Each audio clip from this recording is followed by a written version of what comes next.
چھوٹی سی بات کر کے یہ ٹاپک کمپلیٹ کر کے پھر اپنے موضوع کی طرف چلتا ہوں. دیکھو اسلام میں جو پہلا فرقہ پیدا ہوا ہے وہ قرآن و حدیث کے نام پہ پیدا ہوا ہے. خوارج. وہ بڑے عبادت گزار بھی تھے اور قرآن کی آیتیں پڑھا کرتے تھے دلیل میں. اس فتنے سے اللہ نے بچایا کس کو؟ جنہوں نے صحابہ کو آنکھیں بند کر کے فالو کیا ہے. آئی بات سمجھ میں؟ اب ایک فرقہ پیدا ہوا, اس نے کہا کہ اللہ کو دیکھنا ممکن نہیں ہے, اللہ کی زیارت قیامت کے دن نہیں ہوگی کیونکہ وہ تو عقل سے بالاتر ہے. لا تدرکہ الابصار, قرآن کی آیت پڑھی کہ نگاہیں اس کا تعاقب نہیں کر سکتی.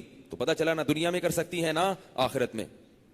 صحابہ کا عقیدہ کیا تھا کہ آخرت میں اللہ کی زیارت ہوگی. تو جو صحابہ کو ماننے والے تھے انہوں نے کہا تمہارے دلائل ایک طرف, ان دلیل کا جواب ہمیں آئے نہ آئے, لیکن ہم کس کو مانتے ہیں کہ قیامت کے دن اللہ کی زیارت نیک بندوں کو ہوگی. ختم. یہ کیسا قرآن ہے جو صحابہ کو سمجھ میں نہیں آ رہا. پھر یاد رکھو صحابہ پہ معاملہ آ کے رکتا نہیں ہے. بعض کہتے ہیں ہم صحابہ کو مانتے ہیں اس کے بعد کسی کو نہیں مانتے. غلط. صحابہ کو ماننے والے کون تھے؟ تابعین. تابعین میں جو ائمہ ہیں مشہور ہیں, ایسے نہیں کہ ہر ایک میں تو گمراہ بھی ملیں گے آپ کو. خوارج بھی ہیں تابعین میں, معتزلی بھی ہیں, روافظ بھی ہیں, ہر طرح کے لوگ ہیں. تابعین میں جو اہل سنت والجماعت کے امام سمجھے جاتے ہیں, جن کے فتاوی کو فالو کیا جاتا ہے, حدیث میں جن کو امام سمجھا گیا ہے, پھر ہم ان کو فالو کرتے ہیں, پھر ان کے شاگردوں کو فالو کرتے ہیں, پھر امت نے جن پر اعتماد کیا. امام بخاری کو ہم کیوں مانتے ہیں محدث؟ امت نے کہا, ورنہ ہمارے پاس کوئی قرآن و حدیث سے دلیل ہے کہ امام بخاری محدث ہیں بھائی. لیکن امام بخاری کو ہم فقہا میں شمار نہیں کرتے کیونکہ امت نے ان کو فقہا میں شمار نہیں کیا. اس کی سب سے بڑی دلیل یہ ہے کہ کہیں بھی فقہی مسئلے پر بحث ہوتی ہے کتابوں میں, اس میں امام بخاری کا تذکرہ نہیں ہوتا. امام ترمذی امام بخاری کے شاگرد ہیں.